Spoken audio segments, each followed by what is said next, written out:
भावी योगी संत के दरबार में आकर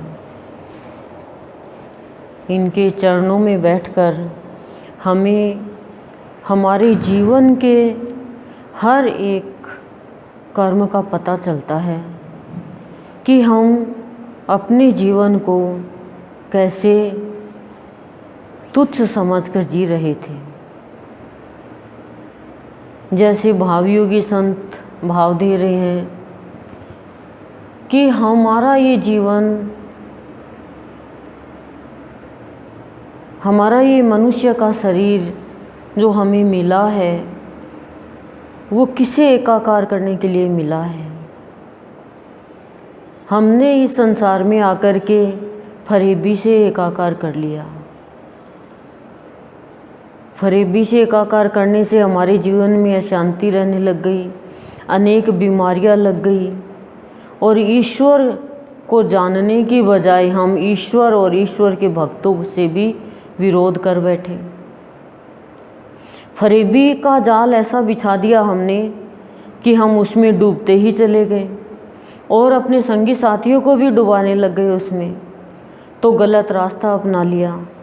लेकिन जब हम हमारे भावी योगी संत हमारे परम पिता के पास में आते हैं और भावी योगी से जब एकाकार होता है तब ज्ञान होता है अंदर में कि हमने फरेबी से एकाकार कर रखा था, लेकिन अब हे सद्गुरु तेरे से एकाकार किया तो प्राणी के और जो एकाकार करता है उसके भीतर में ऐसा प्रकाश फैल जाता है, ऐसी शीतलता आती है कि उसके चारों धामों का मार्ग ही खुल जाता है।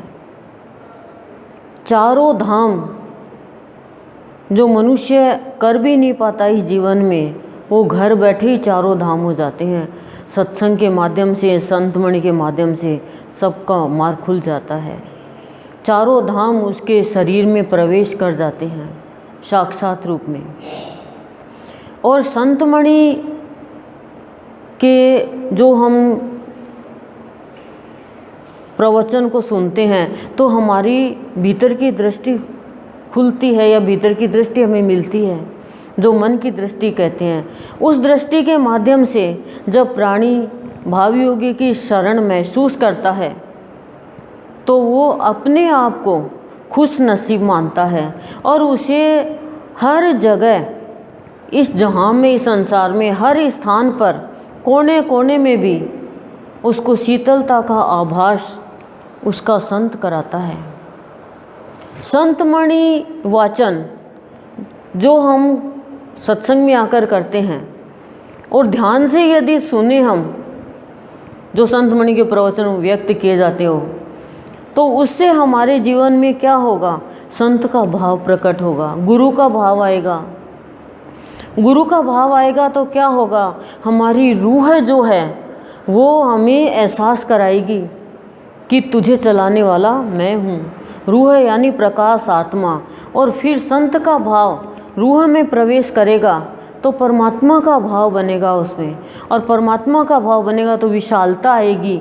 फरेबी, जालसाजी, धोखा, छल, कपट, चालाकी, ये सदा सदा से हमारे से दूर हो जाएंगे और हमारे जीवन में संतमणि के प्रवचन के माध्यम से, गुरुदेव के प्रवचन के माध्यम से, भावनी जर्नी के माध्यम से क्या होगा? प्रकाश फैलेगा भीतर में, और प्रकाश फैलेगा तो हमें पता चलेगा कि ये सद्गुरु के श्रीतल के नीचे, श्रीतल की छाँव में हम बैठे हैं तो कितना शीतल महसूस हो रहा है हमारा मन। जो हमारा मन जल रहा था, जो हमारी बुद्धि भ्रमित थी, जो हमारे हर एक अंग से खाली सांसारिक कार्य हो रहे थे, उसमें शीतलता का एहसास होने लगता है। जैसे खूब तेज़ गर्मी है और कोई एसी के कमरे में बैठे तो उसको अच्छी फीलिंग होती है, एक अच्छा अनुभव होता है कि हम आराम मिलता, मतलब शरीर का।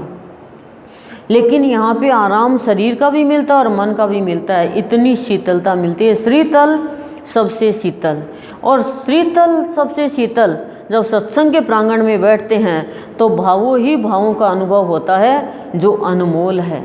लेकिन संतमणि के जो प्रवचन है वो हम सुने, व्यक्त करें, अनुभव करें, धारण करें, तभी ये सब संभव हो सकेगा। ओम शांति शांति प्रशांति।